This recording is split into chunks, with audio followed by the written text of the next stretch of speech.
Hello and happy podcast day. Today, you are about to dive into a conversation about empowered intimacy. This is a bit more of a detailed episode compared to episode 117.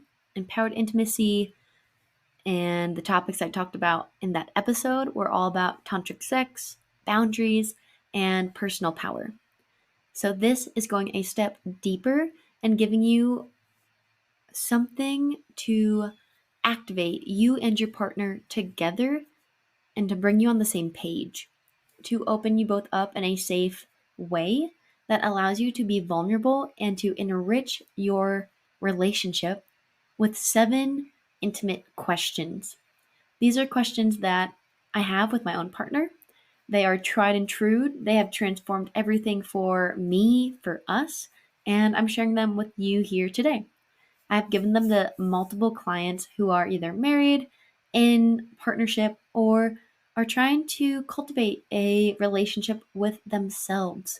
And I've heard nothing but positives from this experience. And that is what you're going to hear today. I hope you enjoy, and I can't wait to hear what you think about this podcast.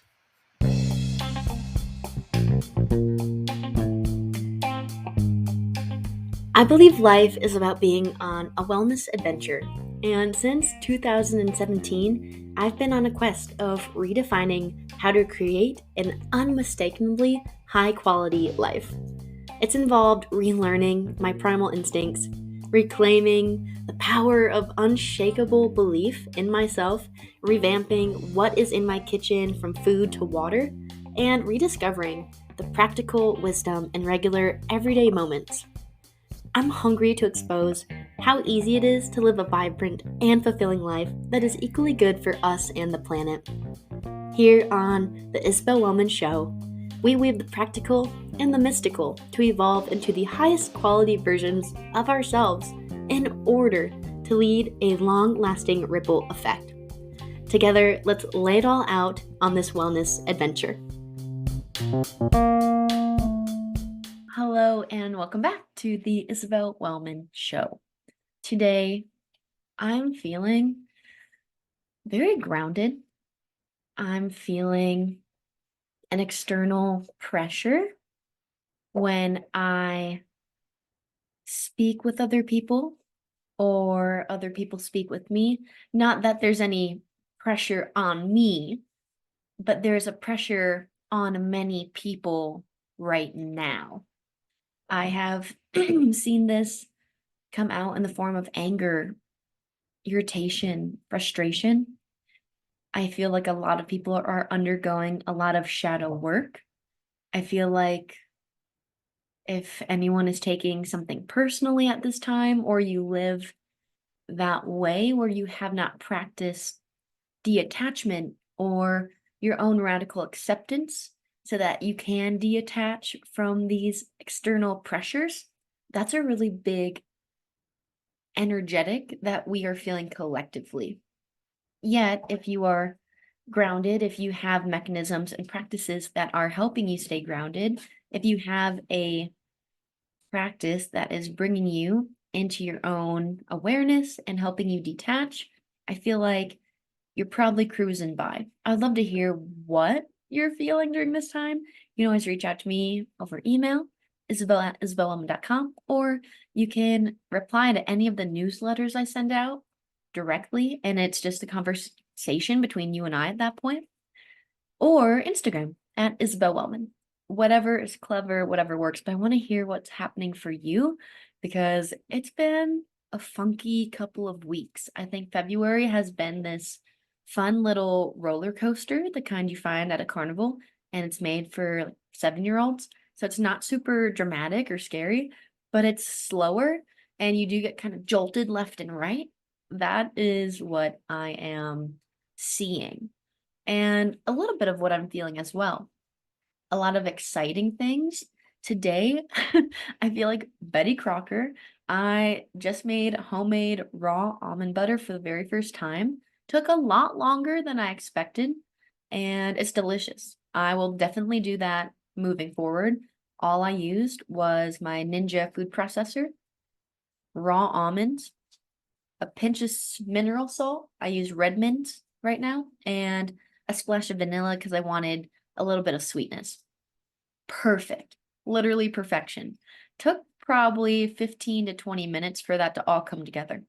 And then, if you're there on the YouTube, you're seeing it right now, but I made a lemongrass and hibiscus tea. It is so delicious. I love herbal teas. I'm always experimenting with new concoctions, new blends, what's working together. I try and use a lot of herbs that are generally accessible to people that aren't going to cause an implication, really, that isn't going to affect pregnancy or affect a medication or affect something else going on in the body, because we do have to be aware of that with medicinal herbs. But lemongrass and hibiscus, it's so tasty, it's so delicious. Highly recommend. My favorite blend, I call it the Isabelle blend, is dandelion, leaf, lavender, and oat straw. Oh, it is so delicious. Very calming, has a little kick to it, is a great thing to even wake up with. People often associate lavender with going to sleep or resting, which, yes, but also it's just there to help de-stress and calm the nervous system and bring in this very relaxing energy into the body. I love herbs. So that is my today. I feel very open and very spacious, honestly, since I went to Florida in mid-January. I have had a fluctuation in my personal clientele, my personal training clientele, and that's perfectly okay with me. I'm really surrendering and trusting. I had a lot of homework to catch up on after that trip to prep me for my in-person exam with the Czech Institute, where I got to go to Paul Chek's house and I met Paul Chek. That was a really awesome experience to be in their energetic field in their home, because that's where they had the assessment out of, was a trip. They had a 5-day in-person class going on, and then also our class, which was just the testing day, because I've been in the school all year long. I believe you could have had either choice, but if you're curious about the schooling I'm in, I have a link below, because I think you get a little discount for going through that link. Anyways, I don't know much about that, but I highly recommend. It's been so much fun. I've never known up till this point how to assess a body so well, and to have a game plan around it, to have different worksheets, different angles that I need to measure on the body, and what are we looking at? A muscular or a skeletal issue going on? What are the hormonal, the visceral, and the other physiological loads that may be stressors outside of a physical regimen? What are we needing to bring in order to truly help us move forward in our life and take a hold of our health? And it feels really good to be able to present my clients this. So it's been a much needed break of space. I was very go, go, go prior to leaving for Florida. And I know, and I've been just bringing it into my future dreamland, my future reality of what is waiting for me in March. There's so much changing in my life right now. And I'm not going to speak too much about that yet, because they're not facts. They're not totally in place yet, but there's a lot of expansion points presenting themselves upcoming, and we'll just see. So there's that. I do want to also prep you that I did pass, to bring that all together. I did pass my in-person assessment. So integrated movement science, corrective exercise, and program design in a holistic fashion, of course. That is what that course gifted back to me. I feel so much more competent in training. Not that I felt incompetent before, but it feels really impactful for people with real issues going on in the body. So I feel like I'm grown up. Your girl's maturing, everybody. And that is very fun. And to finalize everything I'm feeling, today and this week and this month and for what's coming up, I have to say excitement.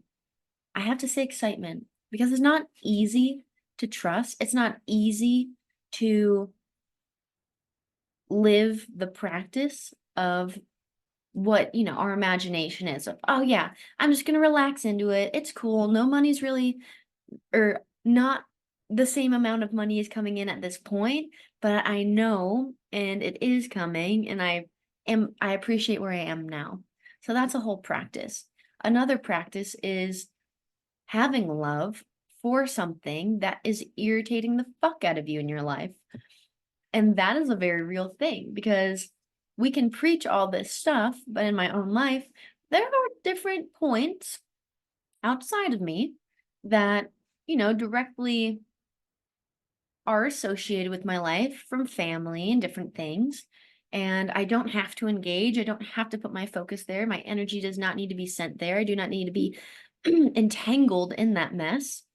And I can still feel irritated or rubbed wrong by a thing. And that is just another aspect of fractal of the practice that we get to perform to come back to ourselves and to not let something outside of us affect us. Like I said, detachment is a really big key to what we're experiencing and how we can work through it. That is my personal take. Maybe it resonates, maybe it doesn't. Leave whatever doesn't outside of your knapsack. Whatever does, pick it up, bring it on for the ride. Today, though, we are going to dive into a little bit about relationships. I'm so inspired by the book that I'm reading. Last week, I talked all about erotic, intimate, tantric sex and what that even means, what that's about, and how we can cultivate a practice of being turned on every day, in every moment. And of course, we're not going to feel that every moment because life is not always a turn on. But when we can have the awareness or we can make that our focal point for a period of time, we're going to automatically update our everyday standards to see it in that way. I think that is a lot of what I've been doing and teaching and mentioning because it's not just a snap of the fingers happens, I'm golden, never have to think about it again. That is not it. That's just not practical or realistic. And if it is for you, wow, congrats. I'm not sure how big of a percentage that population is that experiences that, but nice. I wish I could do that, but I can't, and that's fine because I'm a human. So, this is going to be a conversation about how my partner and I meet each other in the middle and have a much more open and honest communication system. I also want to apologize if you hear anything in the background. I have a dog at my house, watching her for the day. She's a Doberman. She is hilarious. She is just over 10 months old, so very puppy, and I'm distracting her with a Kong toy. So if you hear her getting up and down or something in the background, it's just dogs. We love dogs here. All right, so moving on with our conversation. Cultivating deeper intimacy with your partner. And I have 7 questions that can deepen the intimacy, the trust, the honesty that you could use with a partner. You can also do this with yourself. And that is, like I'm always really promoting, is that you do this stuff with yourself first. And that is in any part of this realm of self-love, of self-growth. When we wish to change, when we wish to behave in a new way, we must meet ourselves where we are currently at and then make the plan of how we are going to do things differently.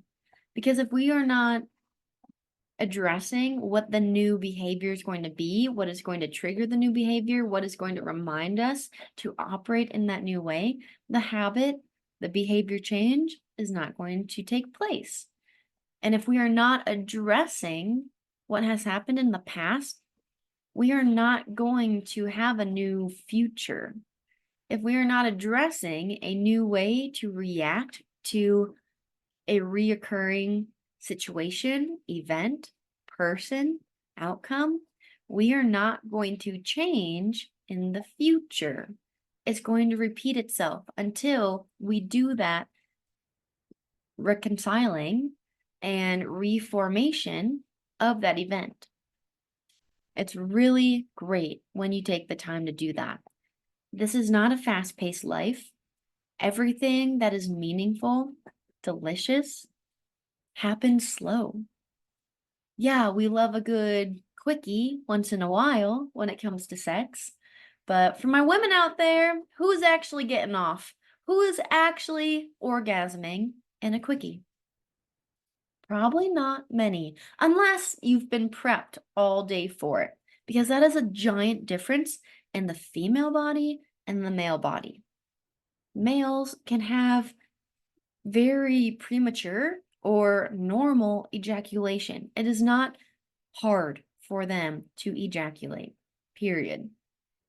Women, on the other hand, it's incredibly difficult because the sensations of the vagina are felt in different ways, and they must be stimulated prior. They must be stimulated not only by physical touch or penetration, but by the energetics of man and woman coming together, and you feeling, as a woman, as a female, anyone with a vagina, open and receptive to their love or their awareness or their appreciation of you. The male and female bodies, which I think is very cool, and what I'm learning through this book I mentioned last week, the Tantric Orgasm for Women. It's in the other room. I don't have it with me right now, by Deanna Richardson. But she has a nice graph where, like, the woman is a positive in the chest and the breast. The male is negative in the chest. They are positive in the penis. And we, women, are negative in the vagina. That makes us perfect magnets for one another. Something she talks about is how when we go in for a hug with someone who's not our intimate partner, maybe a relative, a friend, coworker, what have you, we are given a little side hug, but our pelvises are not touching. Very interesting. Just take a moment to think about that. Whenever you hug someone that is not your intimate partner, how often are you actually embracing them super tight, chest to breast, penis to vagina, and not in an erotic way, but just in a general warm, big hug? Doesn't happen often. And I do, maybe you have this experience. I ask you to reminisce on any moment that you did have a hug with the opposite sex that was not your intimate partner, but you did have that full connection. And maybe you remember how you felt. This is such a real feeling. And yeah, I'm not going to go much further into that. But the whole electromagnetic field is magnetizing us, is connecting us. It is fueling ourselves to energetically and electromagnetically open, because we are electromagnetic. Everything has an electromagnetic field. We don't just have an aura. Like, there are, I think, 4 different layers to the body and the fields that are invisible to the human eye, but are energetic and magnetic, and that are allowing us to work with the universal laws of the world. There are 12 of them. And once we learn how to operate with those, then we open up this facet to receive and to give without needing to hold on in death grip onto what we receive, like we're never going to receive anything like it again. So when we can relax and we open, then that's a direct opening of the pussy. That's a direct opening of the heart. That is allowing us to receive. It's allowing us to go full bore feminine and woman, and that energy that's going to rise. It's like the Kundalini energy that so many people talk about.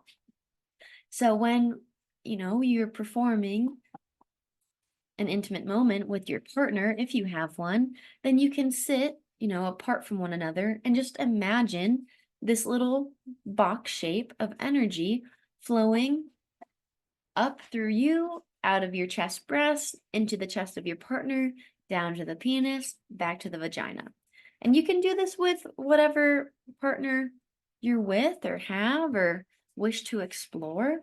I cannot talk whether this works with same sex.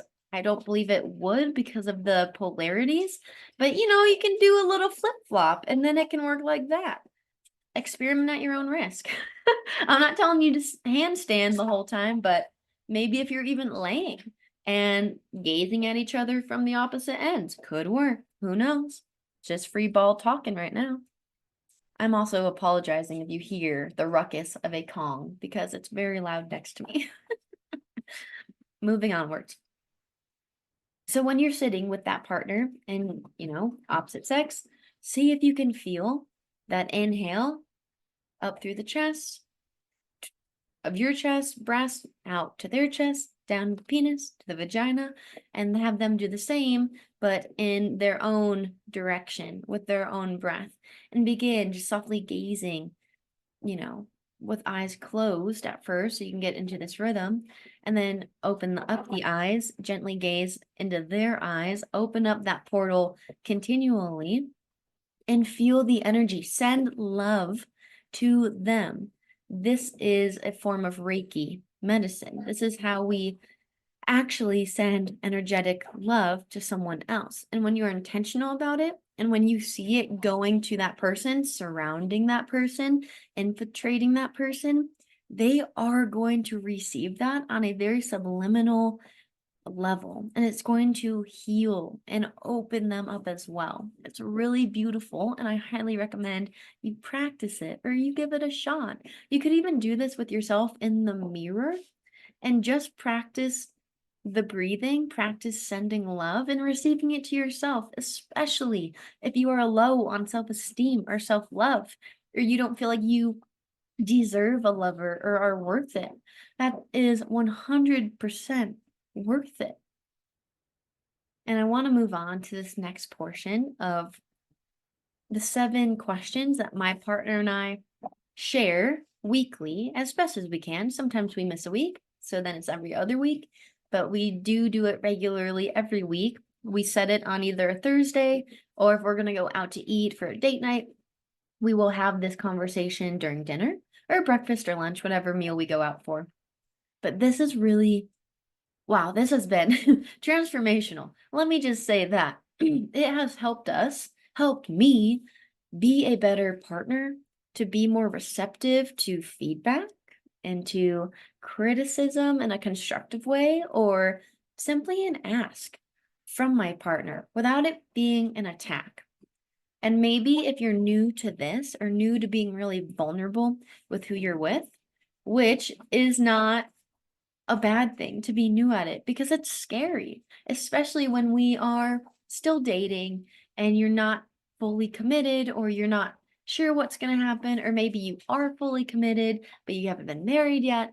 So there's still a lot of time to learn about one another and cultivate a really stable and foundational relationship. This is a tool I highly recommend. So when you're doing this, you may want to choose to be outside. Why do I say that? Because when you're outside, you do not have the constructs of 4 walls, and it can feel like less of an attack.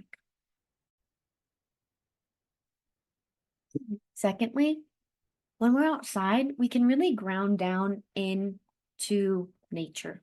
Whether you are wearing no shoes and can be barefoot, or you can place your hand on a tree or the leaves of a plant, or just the ground as y'all are chatting. Maybe your hands are in the sand. Maybe you are in the forest and you can just stop by some trees and have your body, your bare skin connected to the tree. This is going to help you feel less anxious or less nervous, especially for your first time having this conversation with your significant other or someone you want to have a more vulnerable conversation with. It could be a boss, it could be anybody. These questions are more directed to a relationship, so you could adjust them however you wish, but I do recommend that you grab a piece of paper and pen and you write them down because these 7 questions are going to enhance the the depth of love and connection you have with this person. Another reason you might want to be outside is to simply have space, especially if you feel very tight in your body. It can just help you remind you that there's tons of space. And if you need to be like, hey, do you mind if I think about this and I just go walk down over there for a moment, reflect, and then come back? That is such a strong and brave thing to be able to do because you are asking for what you need in that moment. And as long as your partner is receptive and on the same page, and they give you that time, that space to have your little moment and then to come back, that is a giant revolution. If you're indoors, that's also fine. My partner and I, like I said, we usually do this inside. We do this when we're at dinner. We're usually not outside for dinner during the season because it's winter and so it's a little bit colder. However, it's so beneficial. And after a few times outside, it makes it a lot easier to bring this up whenever you're in the car or when you are inside.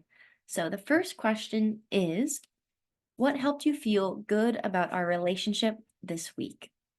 And a few of these questions kind of overlap, but I think they give you a chance to pinpoint specifics. When you're saying what made you feel good about our relationship this week, you are directly sharing your honesty and your truth about what made you feel supported. Oftentimes, we hear the 5 love languages, and yeah, those are great, those are awesome, those work, but we're not specific enough, or we're not really sure how to be specific. So if you know your love languages and your partner's love languages, these can help and they can make it more specific. So maybe it felt good that they supported you when you had a heavier workload and they made dinner every night of the week. Maybe it felt good that you had more one-on-one time with one another and you got to go play outside or have a card game or have a deep, intimate conversation. Maybe it felt good that they listened to a problem you were undergoing and just simply held space for you.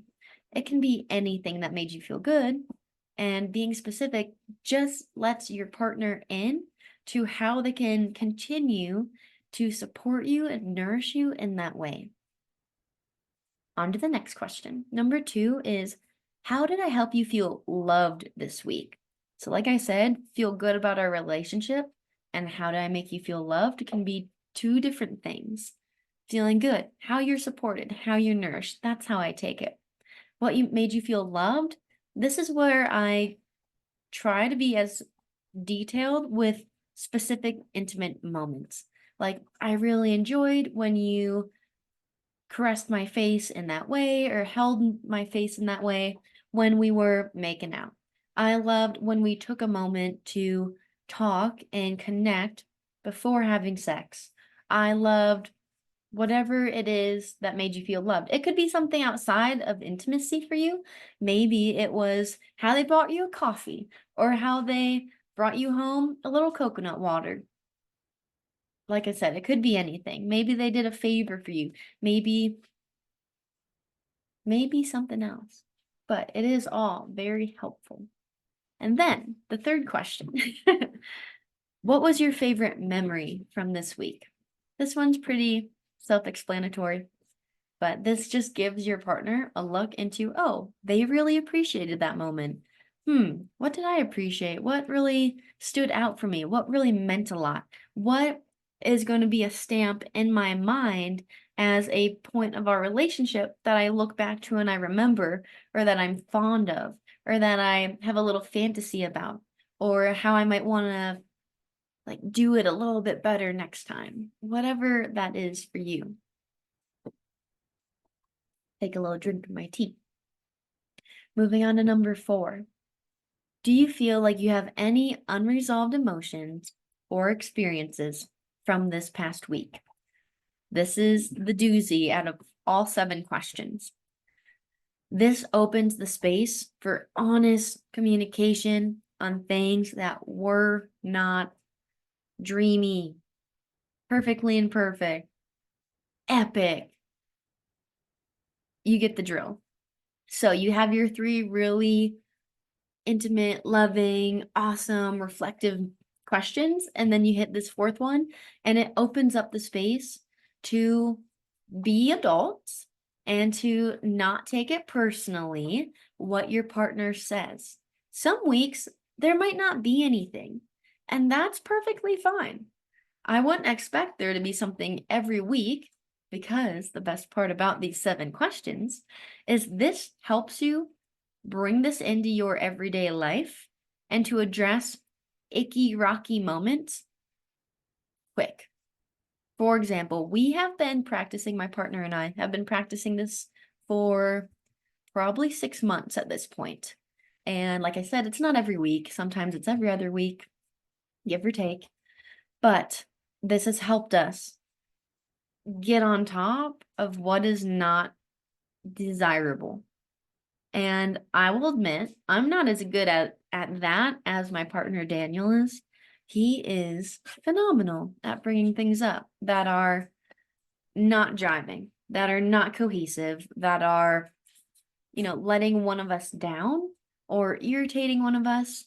And it's really fantastic that he opens the door in this way, because that's how, I operate with a better open door approach than coming out and saying it. I'm still actively working on being more loving when I experience disruptive events in my body and expressing them. I still kind of shut down and I still have a hard time talking freely. I need a moment. I got to cool down a little bit.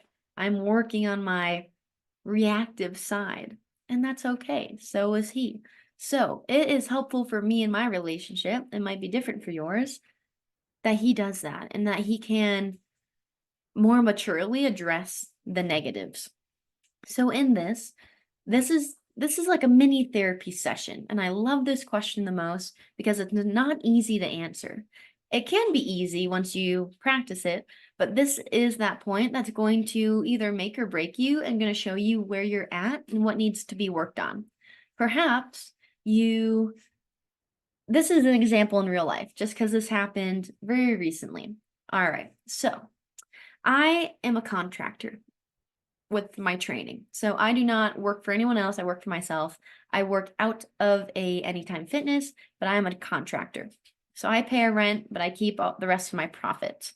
And Danny has always worked with a company. He's a project manager for someone right now, which is fine and dandy. We all get to pick what we like.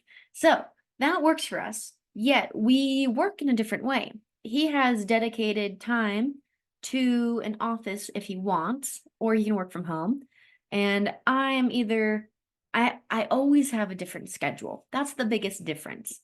And what I'm leading up to is I tend to be bad at forecasting how much time it's going to take me to complete a computer task. One, I'm not really on my computer that much. So when I do find something, I go, I need to fix this. And I go all in. And it's really hard for me to break out of those moments because I realize how much computer stuff I really do need to take care of in order to stay on top of everything, because I am with people in person. I'm not really tending to the online computer stuff in these days. Yes, it is just as important, but that's where I struggle. So I was working on something after he'd come home from work. We had plans with friends. The idea was to leave by 6 p.m. and I was trying to get this thing done. On my end, he had a work call come through, and our office situation is horrible. I am currently in our kitchen and living room in this space. Looks like a cute office, but it's not. That's literally the door to our bedroom. And then the rest of the space is open living room. So front door is about 20 feet away from me. And if someone walks in and sits on the couch, they're in my office and vice versa when he's on like in this desk area as well. So we do not have a supportive space for our individual professional needs at this point. Working on it. And so he received a call and was just blabbing on the phone really loud. Gets me out of my flow. And then I'm struggling to get this thing done. And I'm kick, kick, kick, kick. When you get out of the flow, it's really hard to continue on how you were. And so that happened, but I just brushed it off like something that didn't irritate me. I'm just trying to work through it. And then I kept saying, I just need 5 more minutes to complete this. I'm just writing this bio for my website. Well, I'm bad at forecasting time, like I said, and it happened to be 20 minutes later that we were leaving our house when we were supposed to be at this place at 6 o'clock. So we're in the truck, driving there, and I'm just trying to pretend like everything's fine because I feel fine. I'm happy I completed my website bio deal. And he brings it up. Hey, I want to talk about how irritating that was for me and what I'm feeling and how we can be better. And that's where I go, pouty face, blah. But I listen, of course, always respectively. And he speaks what irritated him, what he would like to see me be better at, or what would help him feel supported, feel loved, feel communicated with, and then ask me what I needed or how I could improve. And I answer, and I also say, it irritated me when you answered that phone call. You could have went into the bathroom or outside. It's really hard for me to focus when you're talking loudly right there. And so we apologize, we make amends, and then we see a sticker on the back of a truck that said, "Don't honk at me, my dad is dead." And I couldn't help but laugh because that's an insanely absurd sticker. And then the energy is back to normal. We confronted it moments after the issue occurred, and now we can continue to evolve together as a couple. And I will admit, he has helped me become so much better at time management because of addressing the issue. My issue, I grew up always very late. That came from watching my parents being late for things, never really being on time for stuff growing up, never valuing being on time. And this idea in my head of, if I'm not getting paid to drive there, I'm going to be there as close to the starting time as I can because I don't want to waste my time. And that's such a horrible philosophy. And I'm disregarding that and dismantling that. I don't know where I picked that up from, but that was very destructive growing up. And he is perfectly on time for everything. 10 minutes before, at least, at the bare minimum. He used to leave for work 30 minutes prior than when he needed to be there. So he would be 30 minutes early to when anyone else would show up. And he was really happy and proud of that. And it allowed him time to settle into his space, to make a coffee, to eat a bagel, to have time alone and prepare everything before working. And that has taught me a lot.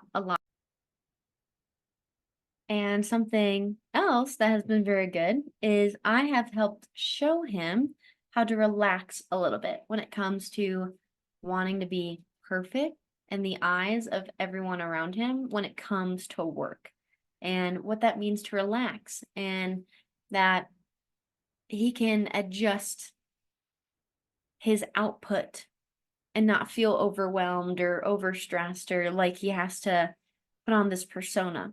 So we have helped balance one another out in this way because we have been honest, because we have had these conversations, excuse me, for 6 months, and we've built our trust and our love and our openness and our ability to receive and to give constructive feedback because we are always one another's mirror. And as a woman, I'm also going to reflect back to him his highest version of himself, and he's going to do that for me. That is a partnership. That is a supportive evolving relationship in my eyes, in my experience. That is why this is so important to have that brutal honesty, even if it hurts, even if it's rough, even if you're not sure how to bring it up. If you are in a moment when you need to talk about something, but it hurts for you, this is my trick. I used to do this in the beginning because it was hard for me to face this honesty I wanted to share. So I would take my glasses off and I would cover my eyes with my hands and I would say, okay, this is what I need to do so I can tell this to you. Please don't laugh at me and we can talk about it. But I just need to not look at you. And then I would say the thing that was on my mind or on my heart. Very funny, but very practical and very useful, especially when you're first starting. Maybe you're in a marriage of 20 years and you feel like the spark is gone, or you feel like there's so much that your partner doesn't care about, or wouldn't understand about you, or would not appreciate or support you in. Fuck no. Your partner is with you, whether it's a 20-year marriage, or 50-year marriage, or 1-year marriage. And I'm sure that there's something inside of them that is wanting an open door. And it is scary to be the one to open the door. But to be this girl, if you are listening to this and you are hearing this, this is your sign to open up the door for you and your partner. Wow. There's your invitation. I welcome you into it. I welcome you into feeling stable in your relationship. I welcome you into feeling more connected and honest and on the same page and reviving the love and the spark and the flames of love and fire. It's amazing. So that's my favorite question out of this whole batch. We have 3 more. Number 5. I know it took a while. Number 4, very important to go in depth about it. So number 5 is, was there anything I did that turned you on this week? If so, what? And if not, what would you like to be turned on? Or how can you be turned on? Or what would you like to experiment with? This brings you back into a new level of love. Because guess what?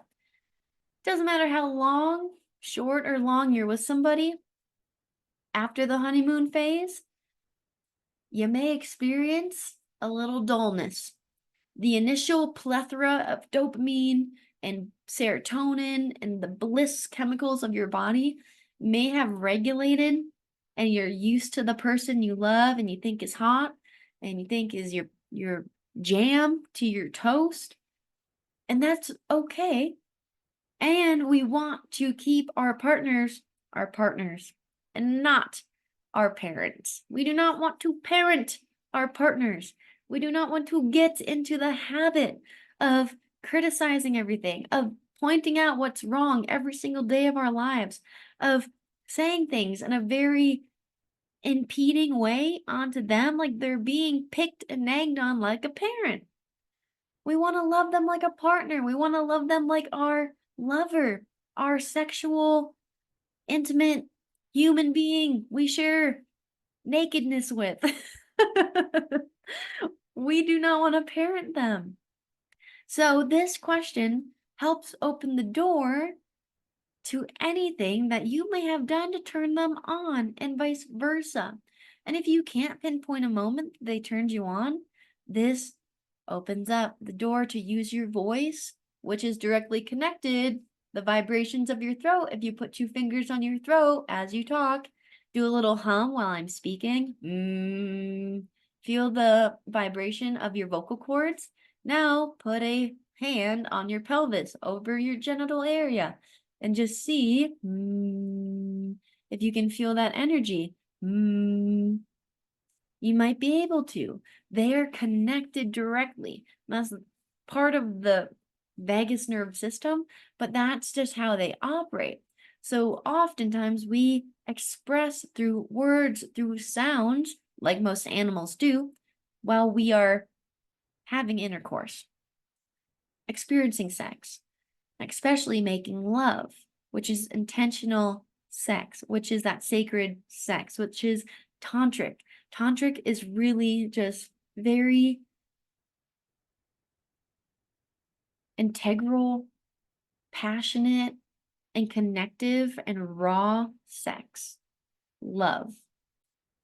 It is connecting with the energy first. It is opening up to one another on an energetic level, on an appreciation level, so that you can receive equally from one another, so that you feel confident and calm and peaceful to ask for what you want or to express yourself in the way that feels so good for you in that moment. And like I said, if you're not finding something that you're turned on by, say, I don't recall being turned on by anything, but what would excite me is dot, dot, dot. What might help me is dot, dot, dot. What I'm afraid of is dot, dot, dot. This is an excellent question to open up the dialogue with your partner about why you might be fearful to speak your wants and desires. That was a big one for me to overcome. This is an excellent question. Number 6, to continue on with our last two, is what do you need more of this week? So simple ask of what do you need more of? Maybe you need more exciting moments that surprise you and make you feel those butterflies. Like pick me up and start making out with me and I'll wrap my legs around you, or like put me on the counter and just kiss me a little bit, or surprise me with a home cooked meal, or maybe you just need to be reminded to take vitamins this week. Maybe you want a help to be reminded to call your mom or your dad this week. Maybe you need help taking care of that bill, or you want to plan your finances for the month together. Whatever you need, that's the moment you ask for it. And then last but not least, one compliment. And this is a compliment given by the other person. So if I'm asking the questions, my partner will give me a compliment to finish the whole thing off, to give me a little boost of love at the end of me asking and receiving everything from him. And then when he would ask me questions, I would give him one compliment at the end. And that is the 7 questions that my partner and I use to check in with one another every week or every other week, whenever we have the time and remember. I put a reminder in my phone. I'll show y'all. That just says relationship check-in. This is backwards, I understand. But relationship check-in, I put it for 7 p.m. just because we're often winding down. Neither of us are focused on work at that time. We might be eating dinner. Hopefully we eat earlier, but oftentimes we like to do activities, so we eat a little bit later. And then we do that before we either read books or watch a show on the computer or YouTube, anything like that. And then I added the notes to the notes in the bottom. And then all of those 7 questions are right there. And then we just keep this up so we can remember what the questions are. He's really good at remembering them. I still have to look at the phone. But it's just a great, fulfilling, nourishing way to be more intentional in your relationship and to cultivate love and to make it a ritual. How we do one thing is how we do everything. That is my favorite freaking quote. If we show up in our relationship with a practice like this, where we both commit to it and we want a desired future with one another or an outcome, this is a step towards that. So what you want in the future must be cultivated in the now with little practices. This can take as little as 5 minutes if you're breezing through, or it can take as long as an hour if you get into talking about everything. We've never taken an hour, but it's taken maybe 30 minutes sometimes. If we go do laundry somewhere, there's a great little practice to do while we're in the car waiting.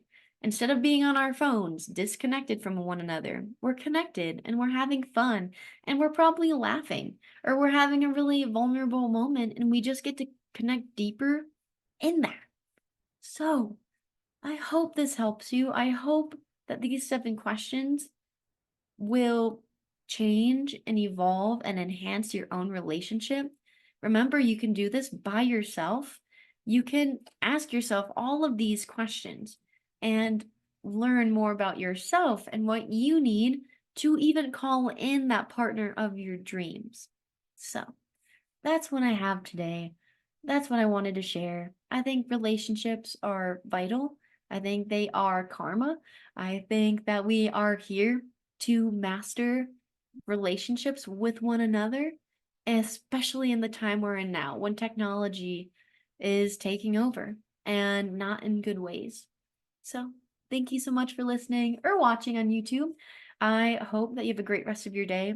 Please consider subscribing to the channel. It helps. It helps so much. You can get notifications of when I have the next video out or podcast live. You can follow and leave a review on Apple, on Spotify. This would mean the world to me. Seriously, it's free, it's easy, it's very quick. You can just give one thing that you took away or what you enjoyed about it, or even anything I can improve at. I love feedback, constructive feedback, not negative feedback. And it can help me grow. It can help me grow in a natural way as a one girl team.